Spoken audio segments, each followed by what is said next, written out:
Bonjour à tous, bienvenue sur ma chaîne Catalasso with God. Donc on se retrouve pour une troisième vidéo pour la suite de mon témoignage. Je vous remercie pour toutes les personnes qui ont suivi les précédentes vidéos. Si toi tu arrives sur cette vidéo et que t'as pas vu les précédentes, je t'invite quand même à les regarder pour que tu puisses suivre les choses dans l'ordre. Dans cette vidéo, on va parler d'une partie de ma vie un peu impactante, je vais dire. Donc ça va être de la période de mes 17 à 21-22 ans. Cette partie-là, je l'ai intitulée « Dieu ou le diable ». Ça a l'air un peu gros, mais c'est un résumé assez bref et concret. Donc je vais vous lire juste 2 versets avant de commencer. Donc le premier, ça va être dans 2 Corinthiens au chapitre 11, au verset 14 et 15. « Et ce n'est pas étonnant, puisque Satan lui-même se déguise en ange de lumière. Il n'est donc pas étrange que ses serviteurs aussi se déguisent en serviteurs de la justice. Leur fin sera conforme à leur acte. » Et le deuxième passage, ça va être pareil dans 2 Corinthiens, mais au chapitre 7 et le verset 10. « En effet, la tristesse selon Dieu produit une repentance qui conduit au salut et que l'on ne regrette jamais, tandis que la tristesse du monde produit la mort. » Je vous lis à chaque fois des versets pour un peu, comme je vous ai dit, la parole de Dieu, maintenant que je la lis, que je la médite, confirme des passages de ma vie. Et ces 2 versets, en fait, nous parlent déjà du premier que Satan se transforme en ange de lumière, c'est-à-dire que Satan est un être très rusé, très malin, qui peut te duper, qui peut te faire croire un mensonge pour être en étant la vérité. Enfin, te faire croire à un mensonge comme si c'était la vérité. Peut paraître quelque chose de beau, de joli, de pieux, de raisonnable, lorsque ce n'est pas vrai. C'est comme, encore une fois, cette image, tu vois un fruit, on va pas dire la pomme, sinon ça fait cliché, hein, mais tu vois un fruit, là, sa belle façade, il brille, il a l'air bon, juteux, croquant, mais en fait, derrière ce fruit, c'est tout pourri. Ça, c'est Satan. Et j'aime bien imager parce que c'est un peu plus compréhensible, parce que, vous savez, on parle de choses spirituelles, des choses qu'on ne peut pas toucher, qu'on ne peut pas concevoir avec notre intelligence, mais Dieu nous a donné une imagination pour qu'on puisse comprendre, pour qu'on puisse recevoir, pour qu'on puisse interpréter certaines choses. C'est pour ça que moi, voilà, c'est ce qu'il m'a donné. Je pense, je parle beaucoup en images, j'aime beaucoup. Jésus parlait en parabole, hein. Donc moi, j'aime bien imager les choses pour que ça soit plus clair dans ma tête, que ça soit aussi facile à transmettre quand on a une pensée, parce que l'évangile reste quelque chose de simple. Jésus a dit que l'évangile, il est pour les petits enfants. Donc un petit enfant, peu importe son âge, peut comprendre les choses de Dieu, parce que Dieu est simple, il va te parler avec ton langage, avec ta compréhension. Il va te parler avec des images que tu vas comprendre. Donc voilà. Cette partie de ma vie venir mettre à fin, j'ai envie de dire, va venir mettre à terme à ces années de délinquance que j'ai parlé dans la précédente vidéo, de mes 12 à mes 17 ans. C'est une partie de ma vie qui a été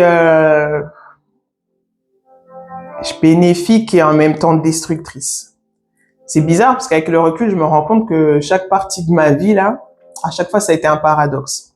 Autant j'ai trouvé du bien, mais au final, il y a eu plus de... Je vais pas dire que c'était un mal pour un bien, parce que c'est pas du tout le cas.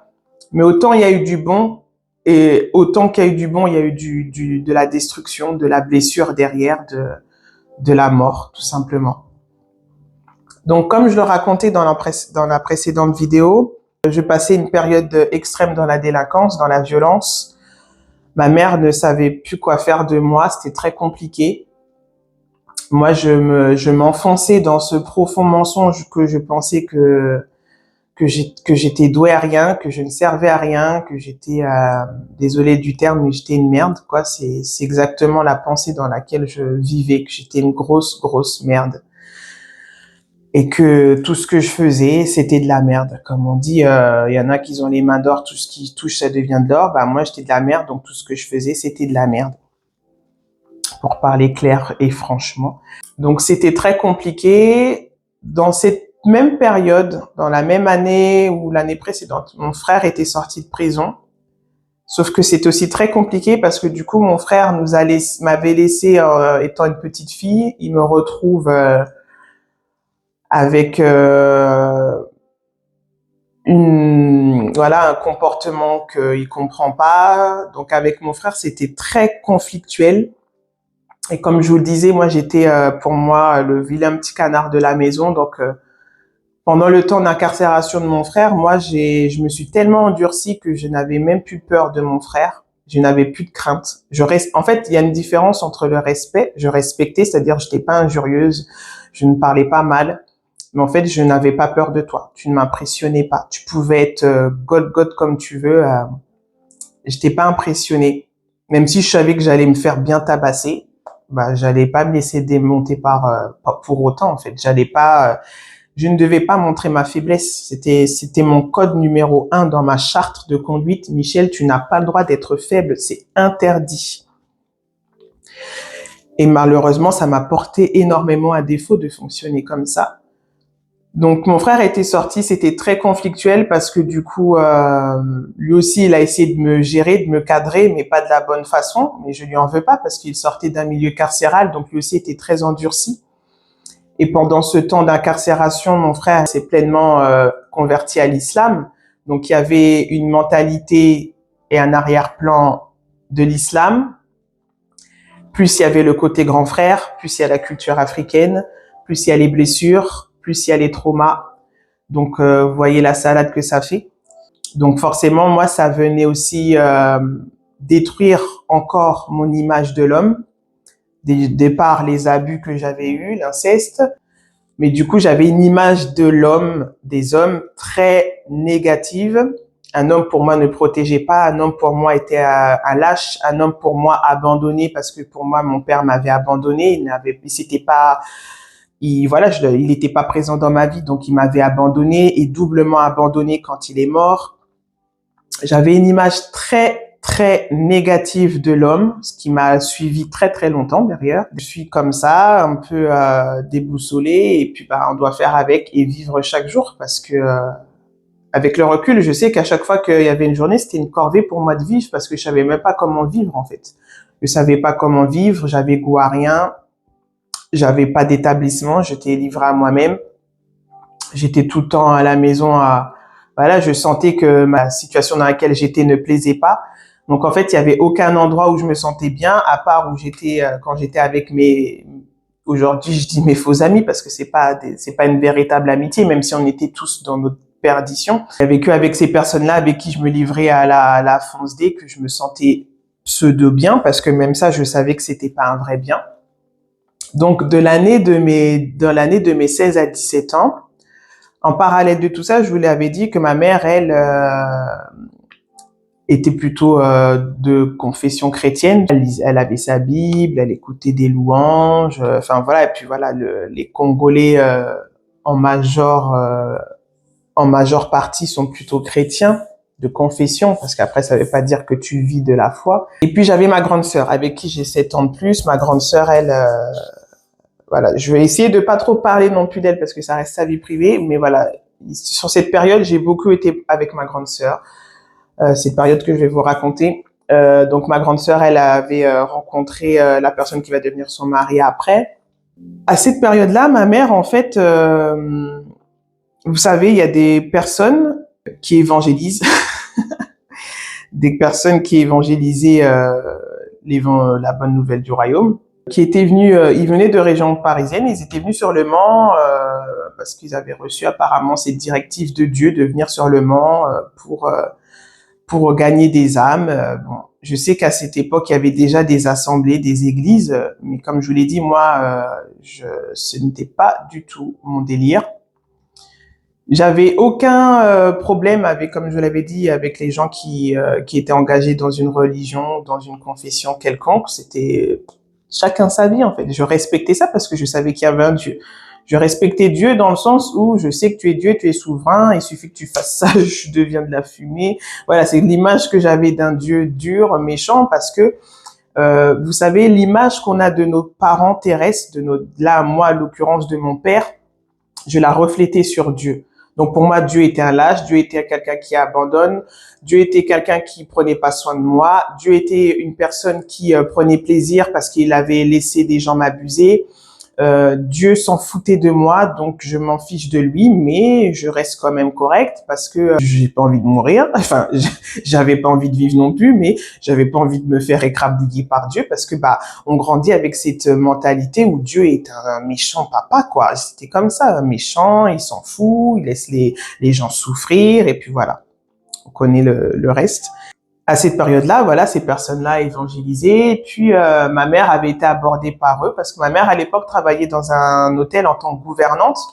Et dans cet hôtel, c'était un grand hôtel, dans cet hôtel, il y avait des salles de réception. Et en fait, ces personnes avaient loué la salle de réception pour faire les cultes le dimanche. Donc, ma mère, en fait, avait été abordée par eux, vu que c'était aussi des personnes noires africaines. Donc, le contact est plus facile entre noirs. Je rigole. Voilà, elle a été abordée par eux, donc a commencé à les recevoir à la maison. Avant qu'ils soient à la maison, vu que moi je menais ma vie, enfin je rentrais chez moi dormir le soir, de temps en temps je dormais chez mes copines, voilà, ma mère savait que j'étais plus à l'école, donc là je lui disais là je suis chez tel, je suis chez tel, machin, voilà. Je l'ai pas dit dans l'autre vidéo, mais dans la période de ma délinquance, là, j'avais fugué. J'avais fait une fugue de 1 semaine. Donc, ce qui avait beaucoup inquiété ma mère, sachant que pendant cette période-là, il aurait pu m'arriver quelque chose de terrible. Je me suis retrouvée à dormir dans les halls et j'ai rencontré des filles qui après m'ont hébergée chez elles et moi je savais pas, j'avais ces mensonges qui me disaient si je rentre je vais me faire défoncer autant que je reste là, mais en fait j'étais toute seule, j'avais rien, pas d'argent, rien, et au final ma mère et tout m'ont retrouvée au bout d'une semaine et je suis rentrée. Bref, donc je savais que ça avait beaucoup inquiété ma mère, donc j'avais quand même ce bon réflexe, j'ai envie de dire, de quand même rassurer ma mère quand je ne rentrais pas ou voilà, même si je le faisais pas forcément bien. Parfois, quand elle voyait que je rentrais pas trop longtemps, elle savait que j'étais en garde à vue et elle venait me chercher en garde à vue toujours en dernière parce que, comme je vous le disais, moi j'ai grandi avec des personnes plus grandes, c'est-à-dire que moi mes amis étaient déjà majeurs, c'est-à-dire qu'ils faisaient, si on avait 24 heures ou 48 heures de garde à vue, elle pouvait sortir librement, mais moi j'étais la seule qui devait attendre son tuteur, ma mère, venir me chercher. Et parfois ma mère, je me rappelle, les premières fois, elle venait me chercher rapidement, mais vers la fin, le policier, à chaque fois, il disait, on a appelé ta mère, elle nous a dit qu'on devait te garder. Elle en avait tellement marre, en fait, qu'elle disait, écoutez, si elle veut aller en garde à vue et qu'elle comprend pas, gardez-la, comme ça, elle va comprendre c'est quoi d'être en prison, quoi, parce que la garde à vue, c'est un semblant de prison, quand même, hein. T'es dans une cellule, ça pue l'urine, voilà, il y a aucun confort, il y a aucun contact avec l'extérieur. En plus, là où on était, les gardes à vue, c'était dans un sous-sol, donc en fait, tu vis sous les gens, il y a rien d'agréable. Vers cette période-là qu'on va rentrer, là que je vais vous raconter, ma sœur comme avait son indépendance, elle avait pris son appartement, elle travaillait, donc en fait ma sœur voilà s'occupait beaucoup de moi aussi. Par exemple, elle me disait j'ai eu ma paye, viens on va aller faire les magasins, je vais t'acheter des vêtements, parce qu'en fait elle ne voulait pas que je vole, donc elle se disait je vais t'acheter des choses si tu as besoin au lieu que tu voles, au lieu que tu fasses ci. Du coup on avait fait une journée shopping, je me rappelle, j'étais partie la chercher à son travail, elle finissait à 14h et puis on part faire les magasins au centre-ville et là, ce jour-là, il y a cet homme, je vais pas donner leur nom, mais il y a cet homme qui nous interpelle dans la rue et puis qui nous dit les filles, enfin je sais plus exactement comment il nous a interpellés, mais il nous dit Jésus t'aime. Et puis il me regarde et me dit Jésus t'aime, Jésus t'aime, Jésus t'aime. Et je crois que c'est la première fois, on entendait parler de Jésus à l'école, hein, avant Jésus-Christ, après Jésus-Christ, mais je m'étais jamais renseignée sur l'histoire de Jésus. Je connaissais l'histoire de la crèche, tout ça, mais vraiment pour vous dire, hein, tout ce qui était religion, parce qu'aujourd'hui on va le dire comme ça, parce qu'on nous parle de la religion, on ne nous parle pas d'une relation d'avec Dieu. Tout ce qui était religion, je ne m'intéressais pas. Je n'allais même pas. Il y avait aucune curiosité parce qu'en fait pour moi j'étais tellement sale, tellement dans le noir quoi, que pourquoi je vais aller vers quelque chose qui est sain quoi. Ce jour-là, c'est la première fois en fait que j'entends Jésus m'aime. Déjà qu'on me dit qu'on m'aime et Jésus, sauf que moi j'étais très très protectrice avec ma grande sœur. déjà de un. Et en fait, j'avais cette mentalité de Kaira, en fait. T'as un mec, tu viens, tu me parles. Je l'ai envoyé, en fait, je l'ai envoyé paître, quoi. Je lui ai dit, mais casse-toi de là, qu'est-ce que tu m'en racontes et tout. Jésus de quoi, t'es qui, toi? Pour moi, c'était une technique pour nous pécho. Et ma sœur travaillait dans l'hôtel avec ma mère, en fait. Ces personnes, elles évangélisaient beaucoup. Donc après, quand moi je traînais en ville, je les voyais tout le temps qui parlaient aux gens. Je me disais, mais lui, il est bizarre, il parle à tout le monde. Qu'est-ce qu'il raconte? Parce qu'en fait, je connaissais pas tout ça. Je connaissais pas l'évangélisation. Je connaissais pas que des gens pouvaient t'approcher. Je connaissais que les témoins de Jéhovah qui viennent frapper à ta porte. Parce que eux, au moins, ils viennent chez toi. Tu t'as pas le choix. Mais ça, je connaissais pas. Moi, je m'en fichais, je continuais. Puis à cette période, je commençais à sortir en boîte. Donc en fait, j'étais vraiment dans le milieu de la night, de la défense. Donc en fait, la journée, j'étais très agressive en fait. J'étais voilà. Puis avec ma sœur, voilà, j'étais bien parce que c'est ma sœur, tout ça. Comme quand j'étais avec ma mère, qu'on allait faire des courses. Mais en fait, moi, j'avais qu'une hâte, c'était aller me défoncer pour plus penser, pour plus être stressée par ma vie que je vivais, que je subissais. Ces personnes-là, donc du coup, avaient abordé ma mère dans l'hôtel quand ils étaient allés pour réserver la salle pour faire les cultes. Et ma mère, qui elle avait déjà entre guillemets un pied dans la religion, a eu la bonne idée de les inviter à la maison. Et un jour, je rentre en fin de journée, comme ça, vers 17-18 heures, je rentre et puis je vois du monde dans le salon. Au début, j'ai cru que c'était un matanga. Donc les matangas, c'est les trucs, c'est quand il y a des deuils, c'est des soirées mortuaires en fait où ils vont parler du défunt. Mais je vois, ils sont tous avec des bibles. En fait, quand je suis rentrée, ils étaient en train de prier. Et ça m'a fortement énervée, en fait, parce que je me suis dit, et moi, je suis une personne très visuelle. J'ai une bonne mémoire visuelle. C'est-à-dire que quand j'ai vu la tête du gars chez moi, je me suis dit, mais il se fout de ma gueule, lui. Clairement, je me suis dit, qu'est-ce qu'il fout là? Pour moi, c'était inconcevable parce que moi, dans ma tête, vous savez, comme je disais, même si j'étais très violente, tout ça dehors, pour moi, la maison, c'est notre intimité. C'est pas n'importe qui peut rentrer chez toi. Quand je suis rentrée, que j'ai vu ça, je me suis dit, mais qu'est-ce qu'ils foutent là? Et je les vois prier. Ils étaient en train de prier pour la maison, prier pour ma mère. Et puis, il y avait ma sœur. Donc, je dis rien, je vais dans ma chambre. Et puis là, ma mère m'appelle, me dit, Michel, viens, machin. Et puis là, il me parle, il me dit, tu sais que Dieu t'aime. Je sais plus ce qu'il me raconte. Mais il me parle avec sa conviction que Dieu t'appelle, tout ça, tout ça. Mais moi, je vois dans le fond que ma mère avait déjà parlé de ma vie de bourbier, en fait. Tu vois, je sais que ma mère, elle a dû se plaindre que Michel, ça va pas. Là, on a tout essayé. Il faut Dieu dans sa vie, quoi. C'était ça. Oui, Dieu t'aime. Il veut que te sortir de là. Nanani, nanana. Il me raconte ça. Et moi, je le regarde en mode, t'as fini, là? Mais voilà, je dois rien dire, c'est ma mère, je suis chez elle, je vais pas finir dehors, donc j'encaisse et puis j'écoute et puis je suis là, ok. J'étais pas bien parce que je voyais que ma sœur était impliquée dans leur bail de Jésus là. Et en fait, je me suis dit bon, là Michel, il va falloir surveiller parce que moi j'ai pas confiance en ces gens et ma sœur, je vois qu'elle est dedans. Bon. Les jours passent, les semaines passent, donc ça commence à être ma sœur, ma mère qui, comme elle travaillait dans l'établissement, comme je vous ai dit, dans l'hôtel, qui vont assister au culte. Et moi, ça, sur le coup, bon, je disais rien parce que voilà, chacun leur vie, mais en gros, me fatiguait pas. Et ma sœur, en fait, commençait elle aussi à me parler de Dieu. Avant qu'il y ait ces personnes-là qui viennent, ma sœur était vraiment en recherche de Dieu, elle. C'était tout mon opposé. Mon frère, lui, était en prison encore et il lui avait envoyé un Coran et elle était avec la Bible et le Coran. Je me rappelle, c'était dans sa chambre et elle se disait, Dieu, il est soit dans l'un, soit dans l'autre. Mais quand elle entendait mon frère parler, parce que mon frère, quand il est rentré dans l'islam, au début, c'était très extrémiste. Ça veut dire que moi, il m'appelait la mécréante, il me disait que j'allais aller en enfer parce que j'étais comme ci, j'étais comme ça, que la femme, elle devait pas être comme ci. C'était à l'époque où il y avait les djihadistes qui commençaient à être connus. Il disait qu'il voulait aller faire le djihad, ma mère pétait les plombs. Donc, vous voyez l'atmosphère. Donc, moi, ça me repoussait encore plus de la religiosité. Mais ma sœur, elle, qui était en quête de Dieu, elle se disait, c'est soit dans ça, mais elle sentait que, voilà, dans le Coran, c'était très violent parce que mon frère lui montrait cette image-là malgré lui, parce que lui, vraiment, comme je disais, il a été imprégné premièrement dans l'islam par le milieu incarcéral. Et on le sait malheureusement que dans les milieux incarcérales, c'est beaucoup voilà quoi. J'ai pas envie de trop m'étaler sur ça, mais voilà, c'est compliqué. Quand ces personnes sont venues évangéliser ma sœur, ma mère, parler de Dieu, tout ça, donc ma sœur, ça l'a plus confortée à s'engager à chercher Dieu dans la parole dans la Bible. Moi, j'étais très même pas mitigée, hein, vraiment, je m'en fichais. Juste, j'étais en mode, faut que je surveille parce que ces gens-là, on ne les connaît pas en fait. Et je sais que le tempérament de ma sœur est très sensible comparé à moi en fait. On est deux caractères opposés. Elle est très sensible et en fait moi je voulais vraiment pas qu'il lui arrive quelque chose. Je voulais vraiment pas qu'elle ait mal. Je voulais vraiment pas que ces personnes-là abusent d'elle par leur délire en fait. Hein.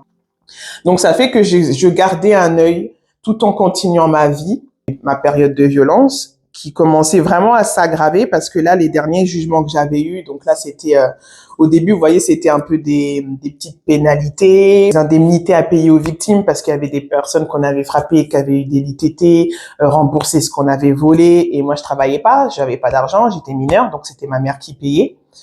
Donc voilà, c'était un gros fardeau pour ma mère aussi. Moi, je me suis juste dit, voilà, je vais surveiller, mais je continue ma vie. Donc, ces personnes-là sont ces personnes qui évangélisent ma mère sont de plus en plus impliquées à la maison, parce que maintenant, en gros, ma mère les avait fait accueillir entre guillemets dans son lieu de travail. Parce qu'en fait, c'était par le biais de ma mère qu'ils ont pu faire la location de la salle, parce que vous savez, ça reste des lieux laïques, même dans un hôtel. Donc en fait, ma mère, je sais plus comment ça s'est passé, parce que moi j'étais pas directement là, mais en gros, ma mère les a aidés pour qu'ils puissent avoir la location de la salle de réception pour faire leur culte le dimanche, en fait. Du coup, il y avait beaucoup de jeunes de la ville qui venaient des autres petites assemblées de la ville d'où j'ai grandi. Qui étaient là, qui venaient en fait, parce qu'en fait, au travers de ces personnes, c'était un peu impacter voilà ce qu'ils vivaient dans leur assemblée. Donc il y avait beaucoup de jeunes qui étaient allés un peu par curiosité, des jeunes qui allaient déjà eux à l'église les dimanches, ils découvrent des nouvelles personnes qui viennent de régions parisiennes, on veut écouter ce qu'ils nous disent, on veut voir ce qu'on entend, machin maintenant de ce qu'apparemment ils manifestent parce que avec le recul maintenant je le dis, il y avait des manifestations d'esprit, des délivrances, des cris, des choses, des parler en langue voilà, toi tu connais rien du milieu chrétien, tu connais rien de la vie de l'esprit, tu te dis mais ouais c'est de la sorcellerie ça en fait. Moi pour moi c'était de la sorcellerie, clairement c'était de la sorcellerie. Les mois passent, ma mère sympathise avec eux, ma sœur aussi, me parle beaucoup maintenant de Dieu parce qu'en fait ma sœur fait son baptême. Ma sœur fait son baptême, elle commence à parler en langue, elle prie, elle me dit qu'elle voit des anges, tout ça. Moi, dans ma tête, je suis en train de me dire, là, ça devient grave, en fait. Tu vois, là, elle est rentrée dans leur secte, en fait. C'est comme ça que je le pensais. Et comme j'ai toujours pas confiance, bah, il faut que je sois vraiment, que j'assure ma sœur, quoi. Et ma sœur commençait à me dire, non, Michel, vraiment, Dieu existe, Dieu est là, Dieu, il nous aime, il veut pas que tu souffres, il veut te donner son amour, tout ça, tout ça. Elle m'évangélise à son tour, sauf que moi, je l'écoute par respect parce que c'est ma sœur et parce que j'ai pas envie de la perdre dans son délire. Et en même temps, ça me touche quand même un peu, en fait, parce que je me dis, waouh, moi, je voyais la souffrance de ma sœur dans le sens, j'étais pas vraiment consciente, mais je voyais que ma sœur n'était pas bien, en fait. Même parfois, on se chamaillait avec ma sœur, voilà. Je voyais très bien que ma sœur était affectée par le deuil de notre père parce qu'elle le pleurait, elle le disait clairement que qu'elle était détruite par le deuil par la mort de notre père, qu'elle n'arrivait pas à faire son deuil, qu'elle comprenait pas, voilà, c'était très dur pour elle. Donc j'étais au courant de sa souffrance. Donc le fait que je la voyais être heureuse, je me disais c'est quand même bizarre en fait. C'est quand même bizarre parce que ça peut pas être un homme qui leur a fait ça en fait, ou à part si vraiment la secte elle est forte quoi. J'écoute ma sœur et puis elle me dit viens au moins voir une fois, tout ça, tout ça. Donc j'y vais à la maison quoi. Ils étaient venus, donc là j'étais venue dans le salon cordialement, je m'étais assise, ils m'avaient donné une Bible, vous savez les Bibles blanches où il y a écrit en rouge dessus là. Il me dit voilà lis Jean 3,16. Frère, je lis même pas de BD. Tu veux que j'ouvre quoi la Bible où?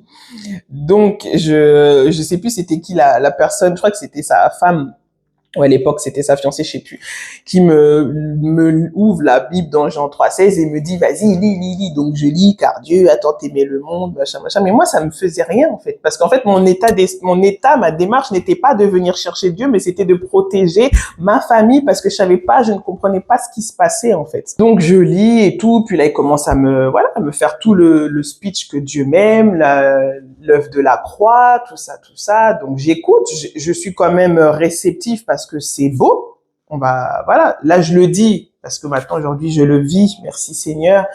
Mais sur le moment, dans mon humanité, je dis, c'est beau quand même. Tu me dis qu'il y a un homme qui est mort pour moi, pour mes péchés. Mais moi, je connaissais pas le mot péché. Je savais pas que ce que je faisais, c'était une vie de pécheur. Pour moi, c'était normal. Enfin, voilà. Donc, en fait, j'avais un peu ce sentiment, ouais, t'es en train de me dire là que ma vie, si je termine comme ça, je vais en enfer. Ok. Et tu me dis que Dieu est même. Ok. Et après? Et vu que j'étais construite sur des mensonges qui me disaient que j'étais une merde, que je ne servais à rien, que j'avais pas d'avenir, l'enfer, c'est pour moi. Tout va bien. Même si ça fait mal. Même si parce que, c'est pour ça que je vous ai donné les deux passages là, parce que, pour moi, aujourd'hui, je le sais avec le recul, Dieu, quand il vient à toi, il y en a peut-être, je sais que j'ai entendu des témoignages où ils ont vu l'enfer, si elle les a convaincus que Dieu est Dieu. Moi, c'est pas comme ça que Dieu s'est approché de moi. Parce qu'en fait, avec mon caractère et ma mentalité, ça m'a encore plus éloigné et fait comprendre, vis ta vie et va en enfer. Pour moi, aujourd'hui, avec le recul et la connaissance je ne connais pas Dieu, je le découvre, il se révèle. Mais avec la connaissance qui s'est révélée à moi de son cœur, il n'a pas besoin de me présenter l'enfer pour que je croie en lui, pour que je croie en son amour. C'est moi qui le dis. Après, chacun, sa découverte, sa révélation. Quand il me disait ça, ce qu'il me prêchait, autant il me prêchait que Jésus est mort à la croix pour tes péchés, parce que si tu vis dans les péchés, tu vas aller en enfer. L'enfer, tu brûles, c'est pour l'éternité, tu vas être tourmenté. Et en fait, on te prêche plus l'enfer qu'on te prêche l'amour de Dieu. Moi, ça m'avait plus pas donné envie, mais en fait, je m'étais pseudo-engagée, pas formellement, mais je me suis juste dit, je vais continuer d'assister parce que je veux surveiller votre délire. C'était ça dans ma tête, clairement. Mais Dieu est bon. J'y vais une fois, j'y vais 2 fois, j'y vais 3 fois, puis vous savez, moi j'étais contente, je suis une bonne, moi j'aime manger. Tout ce que Dieu a créé est bon. Donc moi j'aimais bien leur délire que quand il y avait la fin du culte, il y avait la gape. Là j'étais contente. Donc on allait, moi je guettais déjà sur la table, il y avait qui avait ramené quoi, il y avait de la quiche, il y avait des chips, il y avait du jus. Je disais ah là ça va être bien après. Donc j'écoutais leur truc, j'attendais juste la fin qui finit, compris, qu'il prie, parce que moi, ma bouche restait fermée par contre. Hein. Et à chaque fois qui faisait le truc, qui veut répondre à l'appel. Et en fait, le mec en question là, qui était le pasteur en gros, il me regardait parce qu'en fait, lui, il attendait que je donne ma vie à Jésus. Sauf que moi, j'avais reçu aucune conviction de Dieu. Aucune. Mon intention de cœur était juste de surveiller ma sœur, de la protéger.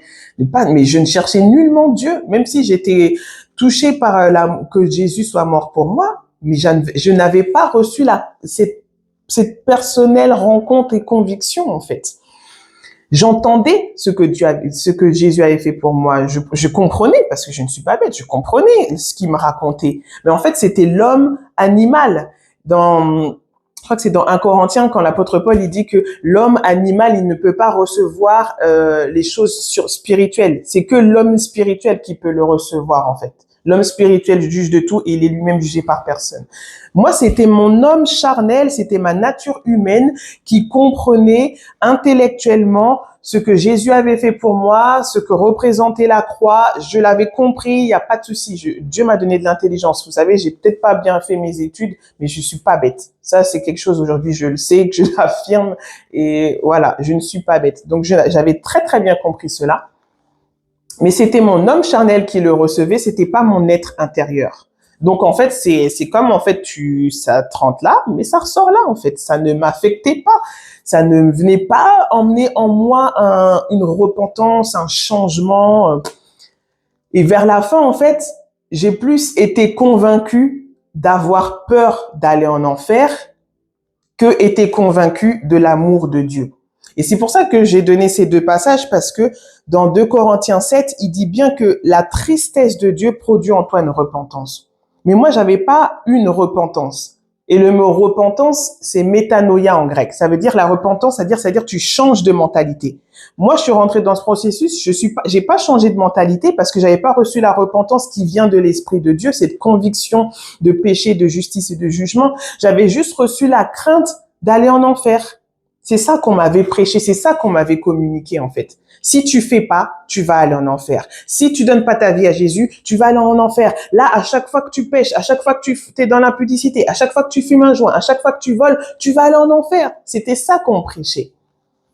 Et du coup, on parlait plus des démons, des choses comme ça, que de Dieu. Et c'est pour ça que j'avais cette réticence et mon homme naturel, homme charnel ne l'acceptait pas. Et aujourd'hui, malheureusement, beaucoup prêchent comme ça, en fait. Certes, c'est des vérités, mais est-ce que c'est le cœur de Dieu, en fait, derrière? Ça, c'est, bref, une parenthèse. Et du coup, donc, j'y allais une fois, 2 fois, il faisait ses appels pour machin. Parfois, même, il me prophétisait des choses, hein. Rien du tout. Mais j'étais tellement endurcie que franchement, comme je disais, moi, il fallait que ça soit que Dieu qui vienne me parler, en fait. Et du coup, je continue ma délinquance en parallèle, hein.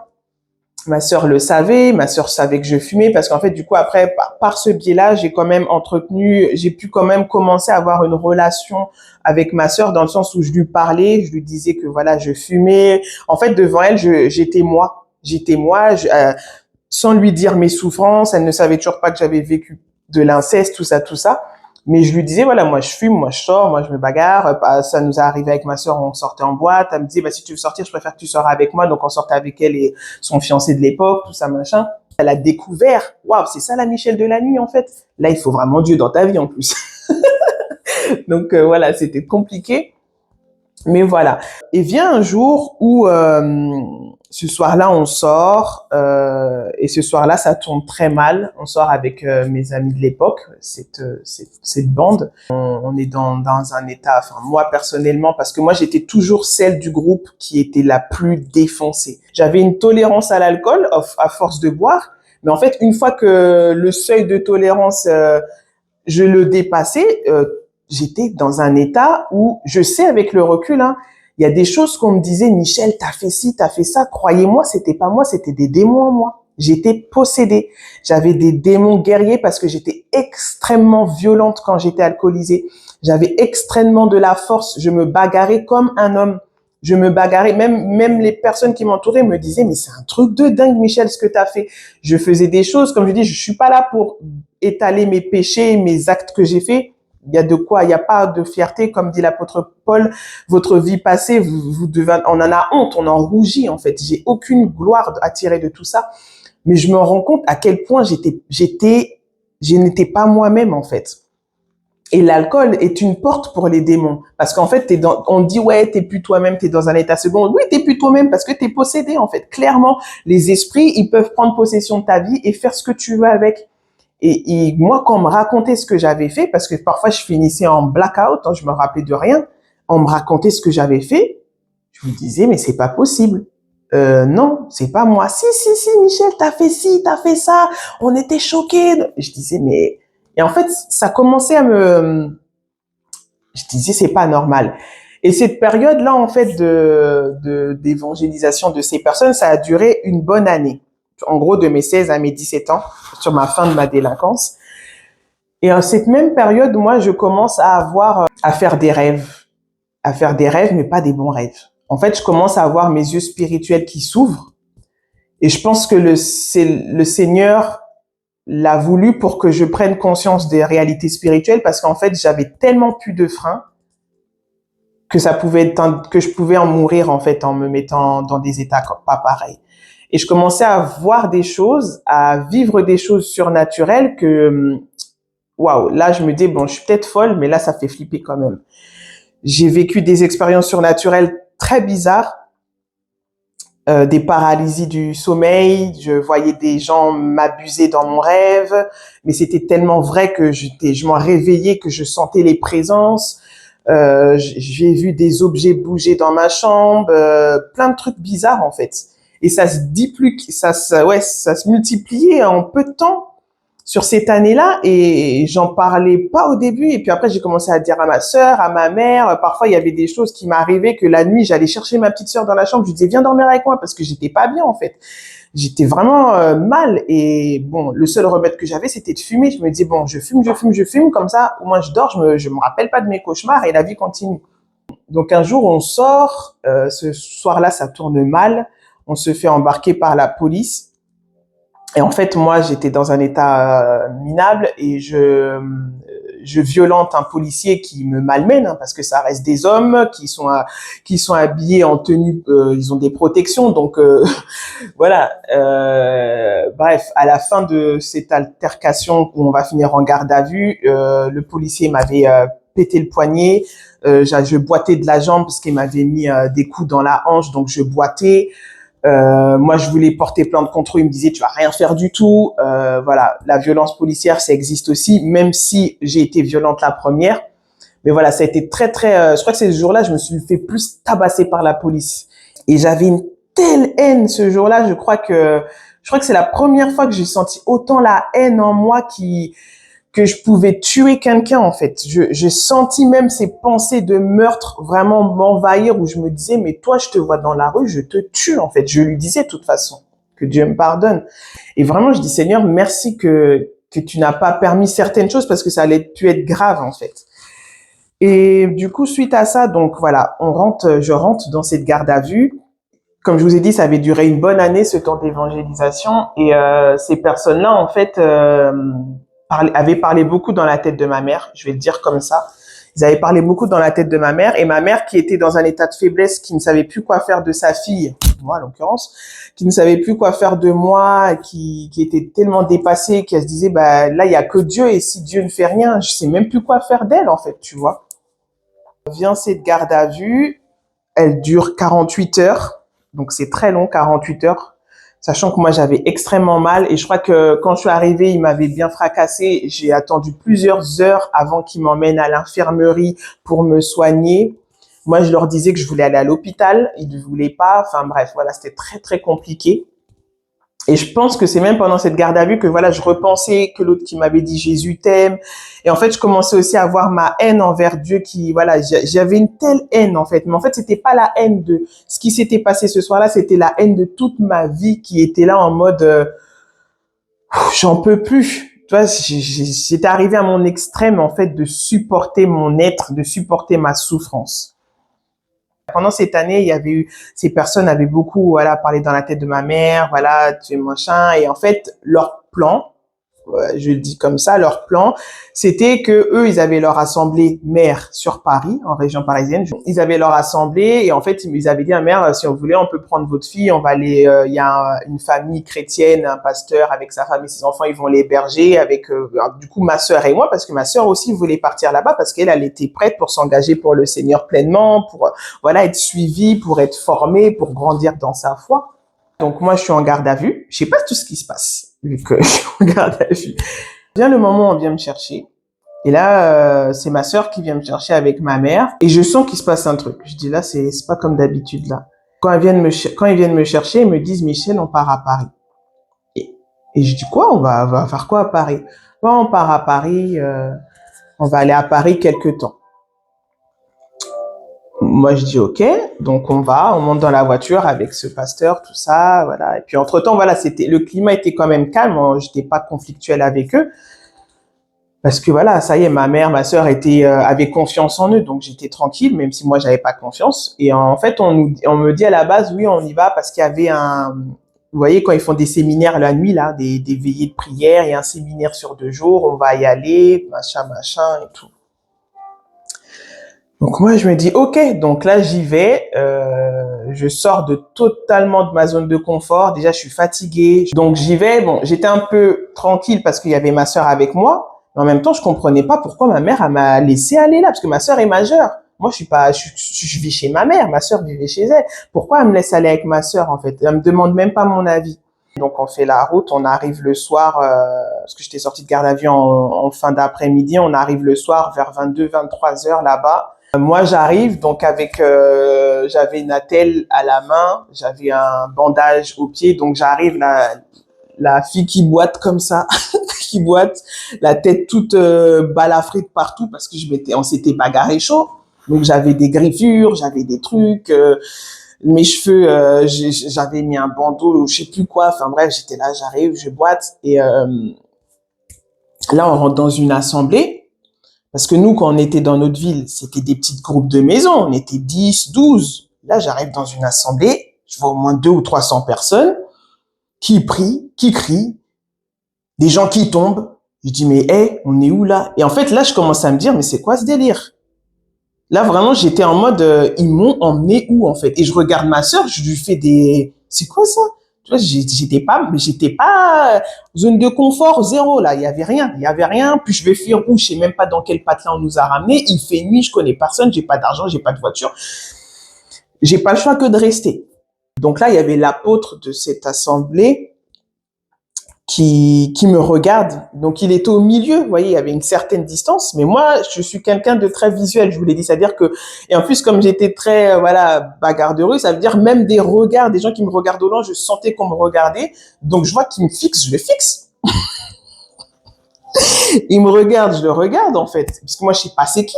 Je te connais pas, je connais pas le milieu chrétien, je connais pas les postes, je connais rien de tout ça, en fait. Je savais qu'il y avait parce qu'à cette époque, même l'homme qui nous avait évangélisé, il disait que c'était un pasteur, mais pour moi, c'est quoi un pasteur? Je connaissais pas, en fait, tout ça. Vraiment, j'arrive démuni, mais en mode, ben là, quand je suis comme ça, j'étais en mode de protection à fond, je suis sur mes gardes à fond. Et j'arrive, donc je suis là, je boite, et puis en fait, on cherche une place pour rentrer. Puis en fait, là-bas, il y avait beaucoup de jeunes, de moins jeunes. La plupart se connaissaient, vu que c'est des assemblées qui se voyaient régulièrement. Nous, on arrive, on n'est même pas de la ville. Donc en fait, on sent que tout le monde nous regarde parce qu'ils se disent, c'est qui, on les connaît pas. Et puis il y en a une qui est bien, l'autre on dirait, elle vient de se faire elle vient de se faire battre, quoi. Cet homme en question, puisque voilà, cet homme en question qui était en train de prêcher, il s'arrête et puis il y a un silence. Il y a un silence de quelques secondes, mais qui dure éternellement. Il y a un silence et puis il me pointe du doigt et il me dit, toi là-bas. Il me dit, oui, toi, t'as fait ça dans ta vie, t'as fait ça dans ta vie, t'as fait ça dans ta vie. En fait, il parle de moi. Et moi, en fait, comme j'étais très, je vais pas dire hautaine, mais en mode, c'était en mode, t'es qui, toi? Et je croyais pas à tout ça, moi. Et je le regarde un peu déstabilisé parce que bah déjà tout le contexte, c'est genre de 2 jours de garde à vue, je suis fatigué, vous m'emmenez quelque part, j'avais pas envie, et puis j'arrive, j'en dirais, je suis chez des fous, et puis tu me dis ça. Oui, Dieu t'appelle, il y a ça sur ta vie, il y a un cacatin, et puis il me débite tout ça. Et je suis là, je regarde, et en fait, je dis rien. Mais je sens, en fait, tu sais que peut-être les gens, ils étaient habitués à que quand on leur donne, aujourd'hui, je dis avec les mots, une prophétie, on réagisse. Sauf que moi, c'était en mode, je te connais pas, je te parle pas. Surtout que là, je peux pas m'embrouiller là, c'est un milieu chrétien, enfin, tu vois. Donc, je suis là en mode, ok. Et après, je continue à avancer. Comme ça, je continue à avancer, je vais m'asseoir. Mais en fait, il y a quelque chose en moi qui me dit, mais qu'est-ce que c'est ce délire, en fait, tu vois. Déjà que j'étais pas trop bien quand ça se passait en mode cellule de maison. Voilà, l'atmosphère me dérangeait, ces trucs-là, machin. Et là, c'est en mode dupliqué parce qu'ils sont des centaines. Et moi, je suis là, ils parlent de moi, je viens d'arriver. Puis moi, j'aime pas me faire remarquer, en fait. Tu vois, surtout, c'est dans un lieu où, d'abord, faut que j'observe, pas tu me pointes du doigt devant tout le monde. La veillée se finit dans vers minuit, 1 heure. En fait, nous, on est là, moi, je suis là, ma sœur est toute contente, toute excitée. Et moi, je suis là en mode, ok. Et à la fin, du coup, bref, l'homme qui nous avait évangélisé au Mans, qui nous avait ramené dans ce lieu, nous emmène voir du coup leur apôtre là, dans son bureau. Et en fait, il me parle, il me dit oui, voilà, t'as entendu ce que Dieu a dit pour toi tout à l'heure, machin, machin. Et moi, au début, je suis là, ouais, j'ai entendu, mais je comprends pas. Je comprends pas, en fait. Là, en fait, je lui dis clairement, vraiment, je comprends pas ce que je fous là, je comprends pas. Moi, je veux pas être ici, j'ai pas demandé à être là. Et là, tout de suite, il me dit, non, ça, c'est pas toi qui parles, c'est les démons en toi. Oh! Mais en fait, là, je vous le dis, aujourd'hui, par la grâce de Dieu, je comprends toutes ces choses. Mais est-ce que vous vous rendez compte, une personne qui ne connaît rien de tout ça, tu lui dis, c'est pas toi, c'est des démons qui parlent en toi. Humainement, c'est un choc psychologique, là, ce que tu viens de faire. Non, c'est violent. Psychologiquement, je me suis dit, attends, je sais que j'ai des problèmes, mais là, tu dis que j'ai des démons. Et en plus, moi, en arrière-plan, je vivais des choses déjà surnaturelles très bizarres. Donc, tu me fais encore plus me sentir mal, en fait. Et c'est pour ça que je vous disais, dans les 2 versets que j'ai commencé, en fait, on m'a plus prêché le diable et ses démons, les démons et leurs œuvres, que Dieu et sa grâce. Et du coup, on va abréger un peu, mais dans cette assemblée, je suis rentrée à mes 17 ans sur l'année où, la fin d'année, j'allais avoir mes 18 ans. Et j'y suis restée jusqu'à mes 21 ans. Parce que j'étais avec ma sœur. Au début, vraiment, j'étais avec ma sœur. Enfin, je restais pour ma sœur. Mais Dieu fait tout concourir à notre bien.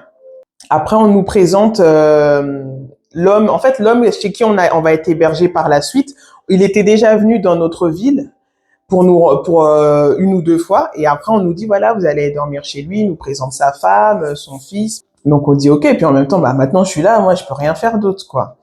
Ça tiendrait qu'à moi, j'aurais été toute seule, je crois que je me serais barrée, en fait. Clairement. Mais comme il y avait ma sœur, je ne voulais pas la laisser toute seule parce que je savais pas qu'est-ce que ça allait finir, tout ça. Je savais pas dans quelles conditions, je savais rien. Je savais vraiment rien. Je parle beaucoup avec ma sœur, je lui explique un peu ce que je vis. Elle me dit qu'il faut prier. Donc, c'est grâce et à l'aide de ma sœur que j'ai commencé à me dire, bon, on va peut-être essayer de prier, tu vois, je sais pas. Mais en fait, au début, je le faisais vraiment sans conviction que Dieu allait me répondre, sans conviction qu'il y allait avoir de retour, tout simplement, hein, positif ou négatif. Je le faisais parce qu'on me disait de le faire et puis je me dis au moins je le fais, comme ça on me prend plus la tête, quoi.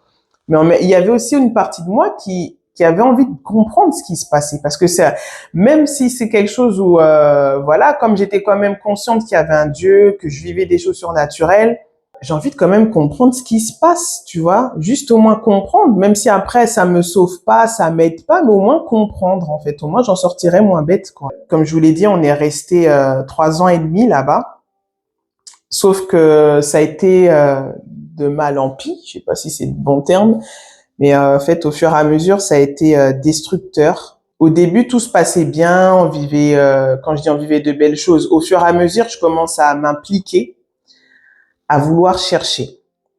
Je m'achète une Bible d'études, parce qu'en fait, quand j'étais allée là-bas, cet homme m'avait dit, de la part de Dieu, qu'en fait, il avait mis en moi le don pour la parole, tu vas prêcher, ceci, cela. Je savais même pas tout c'est quoi prêcher, c'est quoi ceci, je connaissais rien. Tu vois, en fait, pour moi, il me disait des choses, mais c'était un jargon que je ne comprenais pas. Donc, moi, je m'achète une Bible. Et au début, c'était un peu plus, tu sais, bon, on a dit ça, donc je fais ce qu'ils m'ont dit parce qu'apparemment, il y a ça en moi. OK, on va voir. Et je m'achète une Bible et je commence à lire la Bible. Je peux pas vous dire exactement. On m'avait dit de commencer par Jean, mais moi j'ai toujours eu envie de commencer par le début parce que j'aime pas partir dans un milieu. Donc j'avais lu la Genèse. Et je lis, je lis, je lis, je lis. Et plus je lis, même si en lisant je ne comprenais rien, mais il y a quelque chose qui se fait à l'intérieur de moi. Mais au début, j'ai beaucoup bataillé avec ce qui se passait au-dedans de moi. Parce que, comme je vous l'ai dit, Michel n'avait pas le droit d'être faible. Et en fait, je sentais que plus je lisais la parole de Dieu, plus il y avait quelque chose en moi qui venait pour m'attendrir, pour m'affaiblir. Et je ne supportais pas ça. Au fur et à mesure, plusieurs fois dans la semaine, il y avait des temps de réunion, des temps de veillée, de ceci, de cela. Donc, on commence à s'impliquer de plus en plus avec ma sœur. Et en fait, moi, comme je vous l'ai dit, le processus a fait que j'ai été plus convaincue que si je ne donne pas ma vie à Dieu, j'irai en enfer, que convaincue de l'amour de Dieu. Et dans cette assemblée, il nous prêchait beaucoup les choses démoniaques. Et la sorcellerie par-ci, et les démons par-là, et les possessions par-là, et les sirènes des eaux par-ci, et l'enfer par-là, et l'enfer encore par-là. Donc, c'était beaucoup ça. Même si dans la prédication, on va dire, Jésus, il est venu pour nous délivrer, mais l'enfer est... Et en fait, Jésus était 30%, 70%, c'est le diable et sa clique. Donc, c'est comme ça que j'ai découvert l'évangile. Mais du coup, comme je vous l'ai dit, j'ai plus reçu une crainte d'aller en enfer que une conviction de l'amour de Dieu. Et pendant ce temps, moi, je suis une personne, du coup, au fur et à mesure, j'ai découvert par cette période-là, parce que du coup, là, je me retrouve isolée de mes amis, donc j'arrête de fumer. Parce qu'en fait, là, j'avais plus de... Bah, déjà, c'est pas eux qui allaient me donner à fumer. Mais là, j'avais je vivais pas de mon argent, j'avais pas d'argent, je vivais sur les côtes de ma sœur, hein, clairement. Je fume plus, donc je deviens plus lucide, donc je réfléchis plus, donc je prends conscience plus de mon mal-être.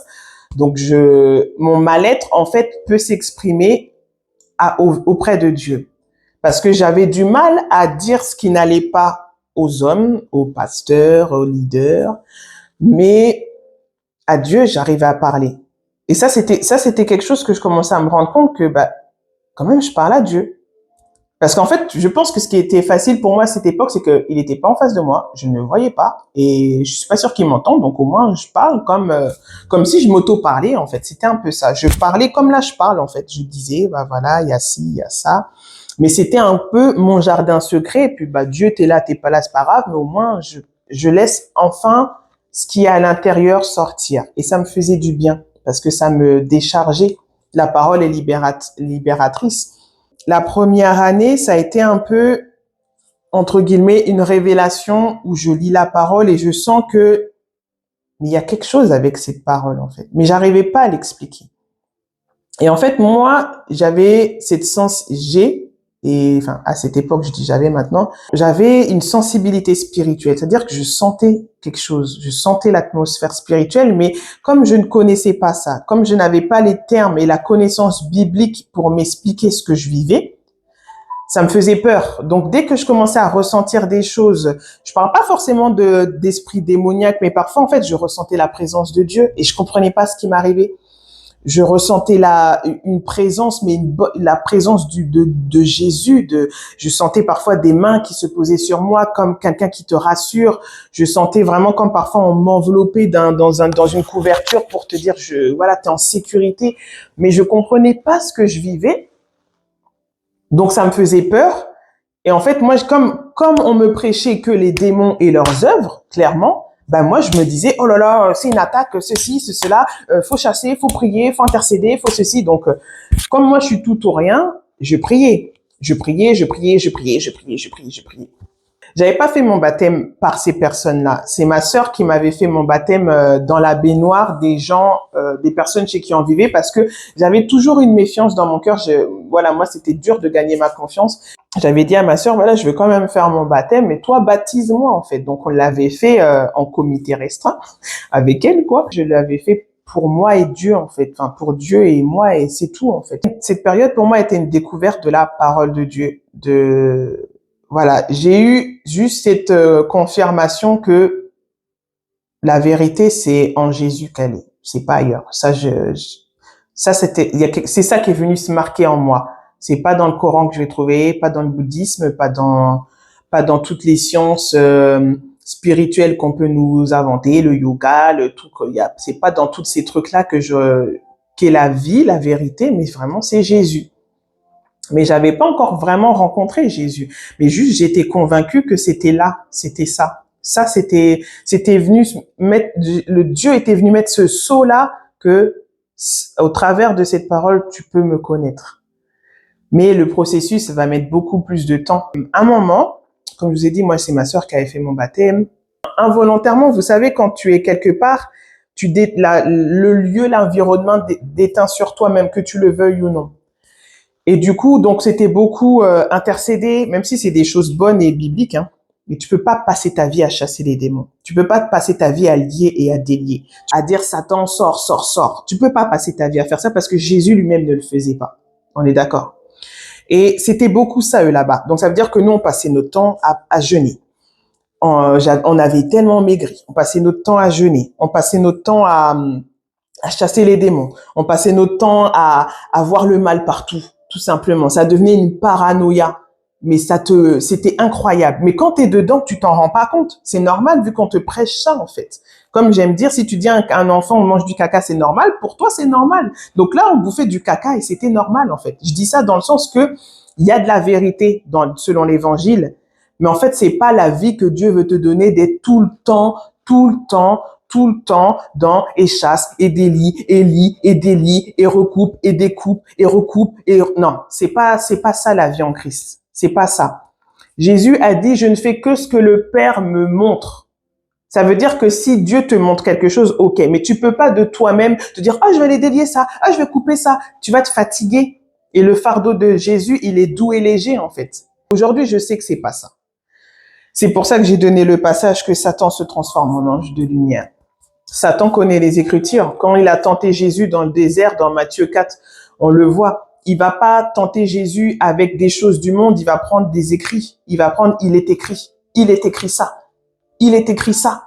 Et Jésus, il fait pareil. Il prend la parole parce qu'il est la parole. Au fur et à mesure, voilà, on commence à beaucoup prier. Et un jour, je reçois le parler en langue. En priant comme ça, parce que moi, je prie avec mon intelligence, je prie, et puis je reçois le parler en langue. Waouh, là pour moi, j'avais, waouh, Dieu est avec moi en fait. Pour moi, c'était vraiment un truc de fou dans le sens où je me disais, bon, aujourd'hui, je dis avec mes mots, il y a une percée, mais en même temps, c'était, ah ouais, donc vraiment là, je suis en train de marcher avec Dieu, tu vois, et la parole dit qu'on va parler des langues, et donc c'est vrai et tout, tu vois. Ça venait quand même me conforter de ce que je suis dans le bon chemin. Sauf que il y avait le côté où on assistait à l'assemblée, aux réunions et tout. Mais moi, en fait, je suis quelqu'un, j'aime chercher les choses par moi-même. J'aime expérimenter par moi-même. Et du coup, je lisais beaucoup la parole. Et en fait, je cherchais Dieu, moi. Je me contentais pas de manger ce qu'il me donnait à manger, la nourriture spirituelle qu'il me donnait à manger. Mais moi-même, j'allais chercher, ok, ils ont dit ça, mais aide-moi à comprendre Dieu, aide-moi à comprendre.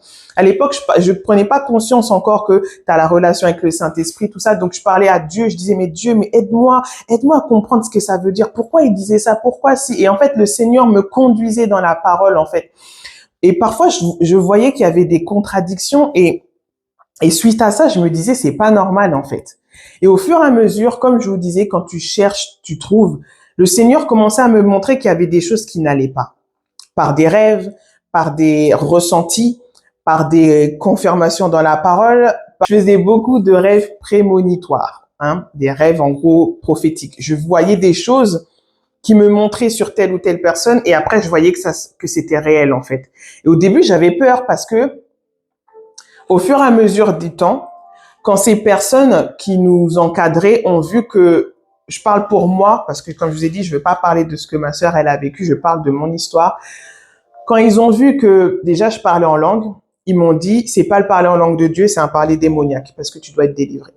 Donc déjà, une personne qui, comme moi, vient d'un arrière-plan où c'est très dur, on te dit ça, je dis ok.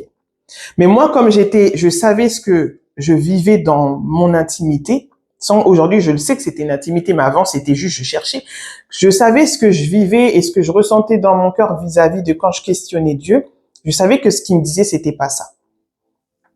Après, quand je commençais à leur dire, voilà, j'ai fait des rêves, parce que la personne chez qui on était hébergé, je lui confiais des choses. Je lui disais, voilà, j'ai rêvé de ci, j'ai rêvé de ça, c'est bizarre, machin, machin. Ah non, c'est Satan, il veut te tromper, il veut te montrer ça, c'est pas vrai, il faut prier, il faut prier. Donc en fait, moi, j'avais toujours, maintenant, ça s'était transformé, mais dans le milieu évangélique. La pensée que j'avais que moi, Michel, t'es une merde, tout ce que tu fais, c'est une merde, tout ce qui t'arrive, c'est une merde. Maintenant, ça m'est arrivé, mais avec Dieu. Tout ce que tu reçois, c'est de la merde. Tout ce que tu fais, c'est de la merde. Tu parles en langue, c'est de la merde. Tu reçois des rêves, c'est pas toi, c'est Satan. Donc, en gros, moi, je suis la fille du diable, en fait. Tout ce que je faisais, tout ce que je recevais, tout ce que je pouvais parler, c'était pas de Dieu. C'était les mêmes personnes qui m'avaient évangélisé, les mêmes personnes qui m'ont conduit dans cette assemblée, les mêmes personnes qui m'ont dit Jésus t'aime, les mêmes personnes qui m'ont donné une Bible, qui me disent aujourd'hui, Michel, tout ce que tu dis, tout ce que tu reçois, c'est Satan. Alors imaginez-vous, dans ma tête de mes 18-19 ans maintenant, la confusion dans laquelle je me trouve. Une confusion humaine, une confusion spirituelle, une confusion dans mon être entier où je sais même plus. Et après, au fur et à mesure que Dieu me parlait, parce qu'aujourd'hui, je sais que c'était Dieu qui me montrait des choses, au fur et à mesure que Dieu me parlait, je rejetais. Pardon.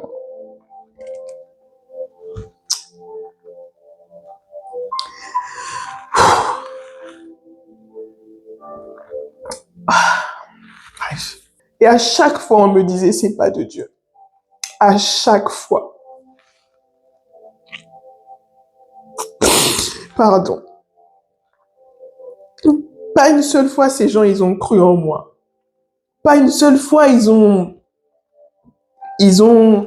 ne serait-ce qu'écouté, tout de suite, c'était négatif. Tout de suite, c'était non, c'est pas Dieu, ça.